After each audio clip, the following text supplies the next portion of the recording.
Hi, everybody. I'm Dr. Chris Hoff with California Family Institute. California Family Institute has two missions. The first is to make mental health services accessible to all who seek them. And the second is to support, train, and develop the future leaders of mental health in our communities. And I'm excited to bring to you today an embodied example of our second mission. We are going to meet Aja Chavez, Executive Director of Mission Prep. And I'm especially excited because Aja is CFI alumni and is an embodied example of our second mission out in the community, making huge impact. And if you're not familiar with Mission Prep, which she helped put together, Mission Prep is a premier teen mental health treatment. Mission Prep aims to provide support and sustainable change for adolescents and families who are challenged by primary mental health struggles. They firmly believe in treating the entire family system and allowing families to address the challenges of their children in a safe, sustainable way. At Mission Prep, they are committed to preparing teens for the challenges of life and giving families the fresh start they need in their teen mental health treatment. Very excited of the support of Mission Prep. They are a mental health champion. They make possible what we are trying to do here at California Family Institute, and we thank them for their support. And so now it's time to meet the amazing Aja Chavez. Aja, very great to see you. Thanks, Chris. It's good to be here. Yeah, all right. I guess before I get started, I wanted to say thank you first and foremost to you and Mission Prep and the team for supporting California Family Institute and our mission. And we really appreciate you stepping up and being a champion of mental health for our community. Thank you. Absolutely. I mean, as you know, CFI is very near and dear to my heart, Yes. hugely impactful in who I am as a clinician and in my career. So Wonderful. glad to be here for that. Mm-hmm. Yeah, that's great. All right. Well, let's talk about your career. Maybe that's my first question. And that is, as the executive director, what has been your journey in the field of mental health and how does it inform your current role at Mission Prep? Sure. I love talking about this because I feel like for so many of us that are in these kind of mental health careers, it's a nonlinear path. Mm-hmm. And my path to this role was kind of unplanned and nonlinear. So I grew up really believing and being told that I was going to be an educator. Always gravitated towards working with the adolescent population and knew that that was something that I loved. And also was kind of that student or that young person that people gravitated towards. I was always the one with all the tea, but I was also the one that people kind of could feel themselves with, like I got to see parts of people that maybe others didn't. But I had what I'll name many times as the shoulds that would show up in my life of people kind of saying, oh, you should do this. My parents are educators. And so I really thought that was going to be my path. And then So then also as a youngster, as an adolescent, finding that I felt a little different and I found myself having struggles, which I didn't know the name for then. I didn't have the vocabulary, but I would say it was probably depression and anxiety that I was struggling with. And I say that because it does inform and impact who I am and how I show up today and what landed me here. So as a young professional, I did my academics all surrounding teaching. I wanted to be a teacher. I wanted to teach middle school. I kind of loved that profession, but I always kind of leaned into working with the students that were getting kicked out and that were really in like deep emotional struggle. And I didn't realize it at the time, but that would later kind of be where I landed. So ended up having a complete career pivot, got offered a position working in events for a university in New York. And so again, like the should showing up of here, I'm like making good money. I am working with some like very prestigious individuals and feeling like I should be really happy. I felt like I was like maybe on top of my game and I was kind of miserable. It was not in alignment with who I was and ultimately like my values and who I'm meant to be. So I had a couple more career pivots. Throughout that whole time, I was like searching for something to fill this internal part of me. And for me, it was all of these like really super unhealthy ways of being, which ended up landing me in a psychiatric hospital. It ended up landing me in, I feel like I've experienced the entire spectrum of mental health care. So psychiatric unit, IOP, PHP, and then ultimately having to attend a residential program myself. And so as an adult, as a young adult, I went through residential, and it saved my life and it changed my life. I hated every minute of it for the first first half of it. I tell that story to clients who want to leave here often. But I stuck with it, and I moved to California through my residential journey, my treatment journey, and decided that this is what I wanted to do when I grew up. And I started in an adolescent residential program. I started as direct care staff. I was making probably $12 an hour. I don't even remember. And I loved it. I loved it. There was something about it that was like, I finally felt fulfilled. I started to recognize what my purpose was. And I worked in operations for a period of time. And then I got a little nudge, and I went clinical. I went back, I got my master's, started a private practice working. And then I met you in my grad program, and was provided the opportunity to come on board for AM/FM and develop their adolescent program.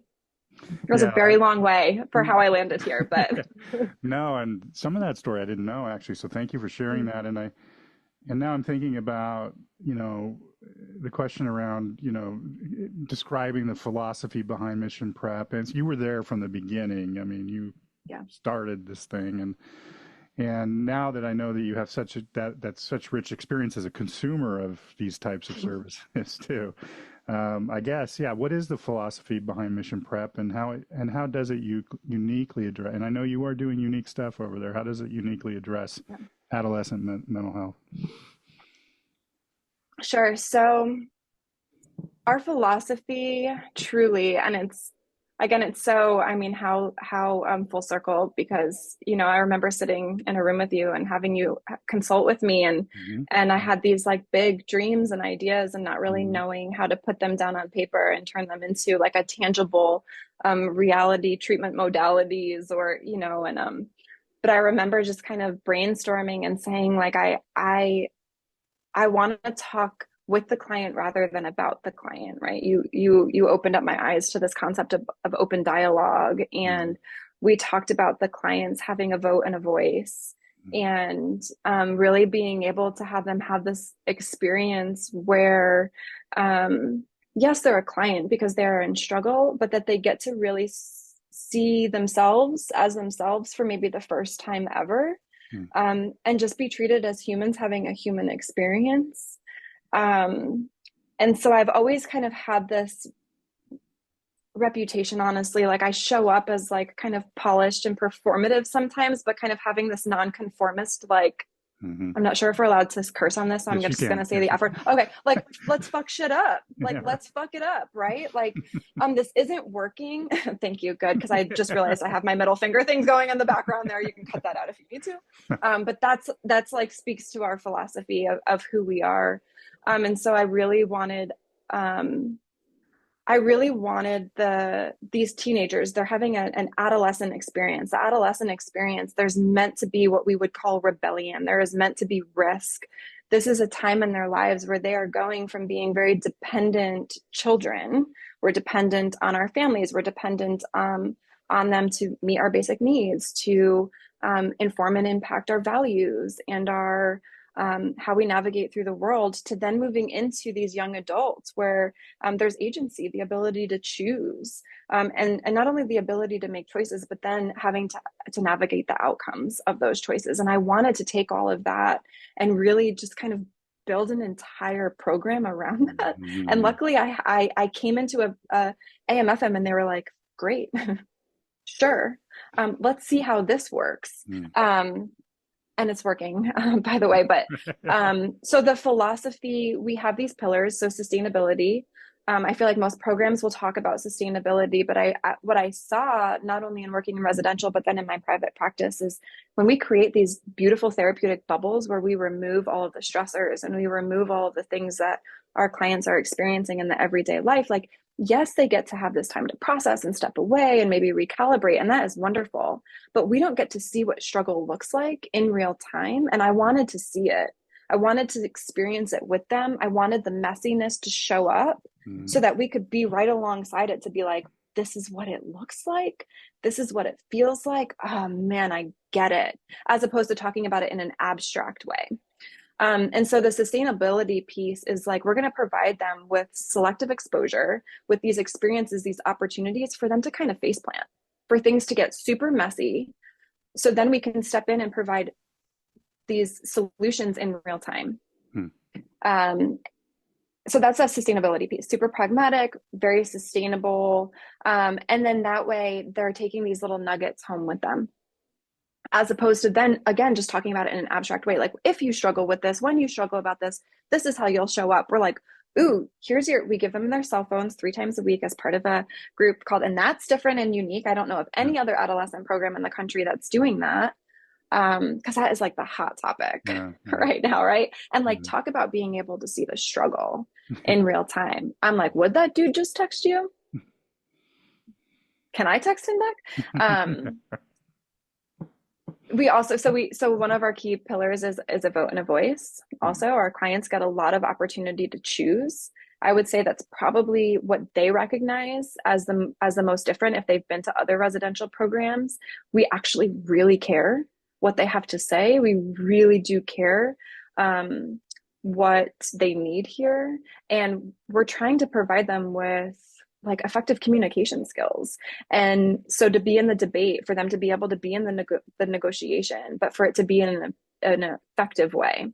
And there's so much of that like empowerment and agency where every day we provide half an hour increments where it is like truly their choice. Again, there's going to be outcomes for those choices, but they get the opportunity to feel like they are not just kind of following along and conforming to be like the good client to get out of here, but that they really are like in this process with us.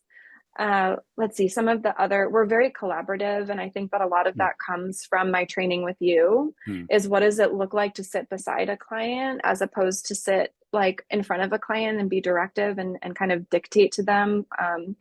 And so our team is it's very much like, hey man, we're in this with you, as opposed to us being like, you got to do this or you're going to fail. Right. And we're very collaborative with the families too. Wonderful. Yeah.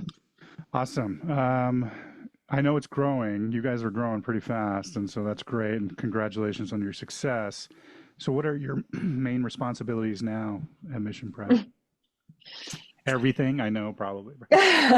No, it's changing. What it looked like to kind of, I was given about 18 months to develop this, like to clinically develop it, philosophically develop it, operationally develop it, to develop the environment, all of that. And so it's definitely changing. I was in the weeds. We were in the weeds for a while. Starting a program is tough, and building a team and trying to create a team with, even with our team, trying to create a culture and a philosophy that's different. I wanted this to be a reparative experience for many of our team members, just from a professional lens. I wanted it to feel different for our team members, because if they're experiencing that, then our clients are going to experience that.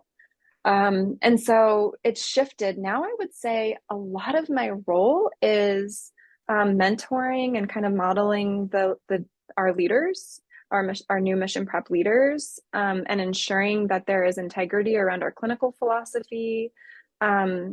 A huge part of my role right now is getting the word out about who we are and what we do. I'm doing a lot of networking and visiting other regions and other programs to be able to speak about who we are and what we do.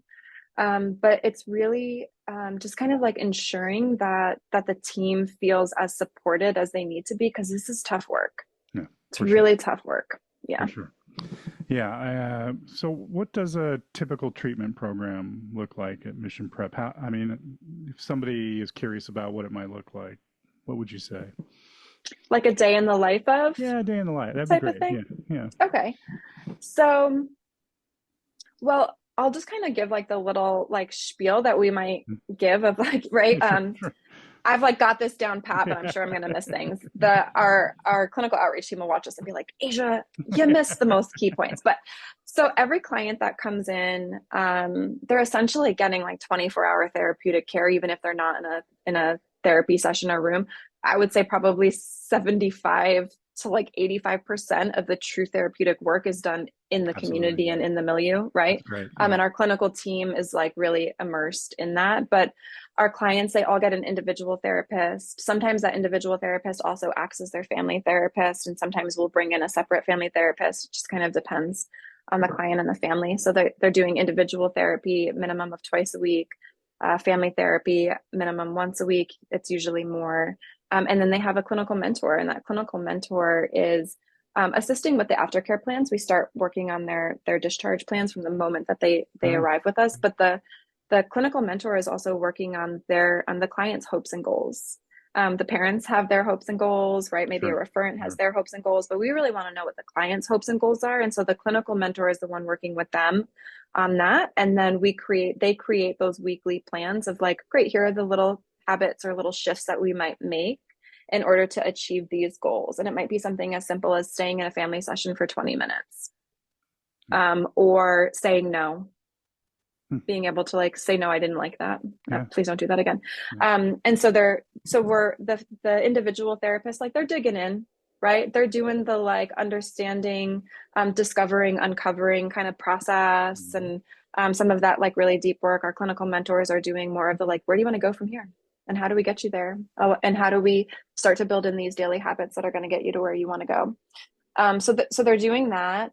We do a lot of our program was kind of built off of Maslow's hierarchy of needs, and understanding that in order for us to do some of this deeper level, emotionally driven work, we need to be fed, right? We need to be nurtured. We Mm-hmm. need to have some sleep. We need to have some movement in our bodies.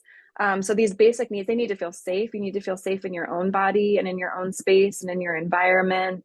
And we need to have like some sort of emotional regulation. So we focus on that quite a bit.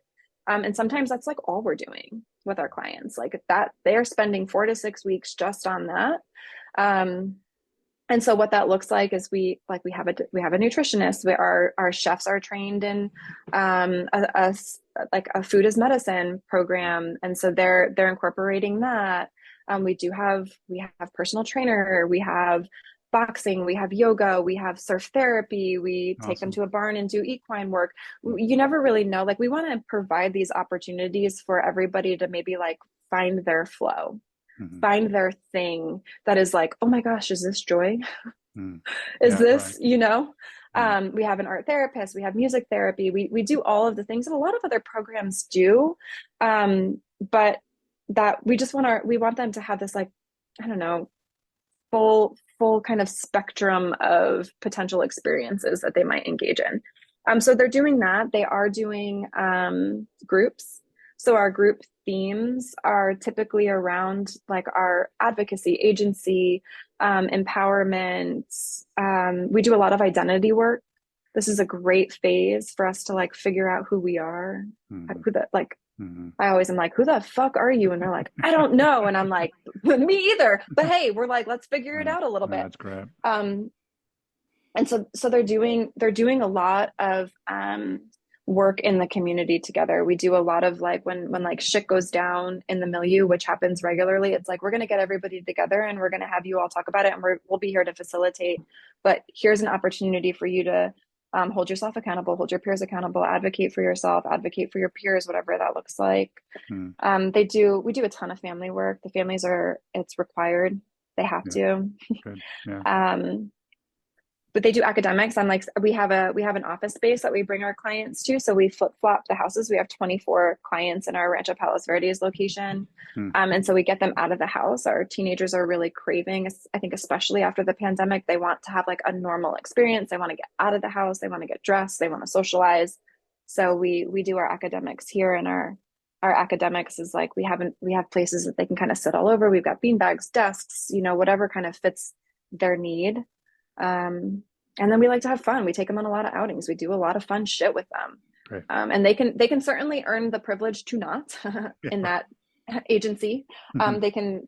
There might be some outcomes, but we try to just like let them be teenagers and have a great time while doing Awesome. some really hard work. That's great. And I guess you kind of mentioned your collaborative care, and I was curious about what are, maybe sharing some of the key practices you use. You talked about a voice and a vote, which is nice as one, but what are some of the key practices you use to implement collaborative care in your work? So we do a lot of, I would say the biggest one is inviting the clients into their, like, so we have what's called an advocacy meeting. Hmm. It's typically what would be a treatment team meeting, but we really do see it as the clients being able to advocate for themselves, the clinicians or the operations team being able to advocate for the clients, maybe in one way or another. Maybe they need additional support, or maybe they need a little bit, like maybe they need some more freedoms, right? They Mhm. really need to be able to like be more expansive and expressive, and so really regularly checking in with the clients and asking, what is it that you need? You're showing us with your behaviors that there is definitely a clear need here, and we don't want to come in and assume. We don't want to act from assumption that this is your need. Like as clinicians, we do that often. We're like, Mhm. I know what they need. I still find myself doing that, right? Sure, Is sure. where, but so I would say instead of coming in and saying like, I have determined this for you, it's more of like, I'm going to invite you in, and we're going to dig in, and we're going to figure this out together. I'm going to make some suggestions. Does this feel like something that you might need, or does this feel like something that you might need? Um, I would say we also, in the creating of their goals, that is another way that we really show up from this collaborative care. We have a bingo sheet that we use. So there's 12 squares on Mm. this bingo card, and we use three of them just for basics. It's like you got to shower 3 times a week because, dear God, the community needs that. Right. And for some clients, that's tough, right? And so Mhm. we'll work with them on that. They have to show up to a minimum amount of groups. And honestly, I forget what the third one is, but it's just something about like showing up, like maybe they have to get up within an hour range. And then the rest of them, truly, they are creating their own goals. We don't have a stage system. And I talk about that from like when I went to treatment, they would be like, fill out this packet and you'll get your cell phone back. And I would be like, oh, yeah, spirituality, blah, blah, blah, blah, blah, blah, blah, blah, blah. And I would turn it in. I'd be like, here it is. I'm a changed woman. Yes, I believe all of this in my heart and soul. Can I have Right. my cell phone back? And it was like bullshit. I Right. was like, um, and so instead of doing that, I really wanted it to be like client led and client centered, of them saying like, I don't know, I think my goal is to like brush my teeth or to like, sometimes they're like, to not be such an asshole. And it's like, great. Well, what does that look like? Like maybe you scream at your peers like 4 times this week instead of 20. But really, and us not like, sometimes we'll say like, can I make a suggestion? Sure. But really allowing them to be the ones to kind of guide us of where they need to go. That's great. All right. Um, so what are your future plans? Maybe this is a future question. How are you? I know you're Sure. experiencing a lot of growth, and Yeah. what are you planning in the near or even far future? This is something I get really excited talking about. And I don't know if it's from a place of ambition, because it's like really fun to feel successful in something, right? But it's also just really cool to see this idea that was like a pipe dream. I mean, I even remember sitting in some of our supervision sessions that we had, and it was like, I want to start a treatment program. And like, I want it to be like, I kind of want to change how we do things for Hmm. adolescent care Hmm. in the world. And I remember you being like, I think you're going to do that one Hmm. day. I didn't realize it would be like 3 months later. Yeah, right. Um, so where we're going, I mean, yeah, we're growing, we're expanding. We currently have 4 houses in Rancho Palos Verdes. We have one in Northern Virginia that is opened and operating. We'll be expanding there. I have 2 houses now in Fallbrook, which is in San Diego County. So that Mhm. will be opening probably in early fall. And then we'll just kind of keep growing each one of those regions, and then identifying new regions to take mission prep to. And AMFM as a whole, our organization, is growing. Right. And so just really being able to to bring what it is that we do to different regions in the country. Families, they don't really want to send their children as far away. And so being able to have it more accessible where they can attend some of the family work in person. But yeah, really just growth is where we're at right now. Yeah, and that's great. taking it. I'm Yeah. really excited for you, Asia. That's awesome. And Thanks. yeah, that's just so great. Okay, two more questions. Over your Okay. time, and it's just this is previous to even mission prep. What have been some of the most important lessons you've learned about working with young people? Oh man, you cannot bullshit them. You can't. You have to show up authentically. Yeah, You have to. so true. They So will, true. Yeah. you know, like they can feel it. They can feel if you're having like a bad day. They can feel if you're coming in from a place of judgment. They can feel if you're coming in from a place of like, I got this plan for you, man. You know? Um, and so I would say, for me, it's being comfortable in who I am to be able to fully show up authentically in those moments. And I would say if and when you fuck up, which you will in the relationship with them, you got to name it, you got to own Yeah, it, and right. to be able to say like, I'm sorry, I fucked that up. What do you need? We have to model that, Yeah, but also you'll lose them if you don't do that. that's wonderful. Repair is so important and led by us too. You know, that's Yep. yeah, that's great. Thank you for that. Okay, Mm-hmm. what advice would you give to someone considering seeking help from Mission Prep, and what would you like potential clients or other mental health professionals to know about Mission Mm-hmm. Prep? For someone who's seeking care, I would say, I think this is what I needed to hear, so I'm going to kind of speak from that Great, lens, great. is it's not as it's deep. You'll do some really incredible work. And when I say work, what I mean is this like the discovering of self, which can feel very uncomfortable. Hmm. Most of the time when we are in deep struggle, we are also in deep avoidance. We are not liking what we're feeling and seeing and how we're acting and all that. Um, but it's not as bad as maybe we're projecting it to be, we're anticipating it to be. I would say for a young person who is looking at this and considering mission prep for themselves, um, you're going to feel really welcome. You're going to feel like you belong. Hmm.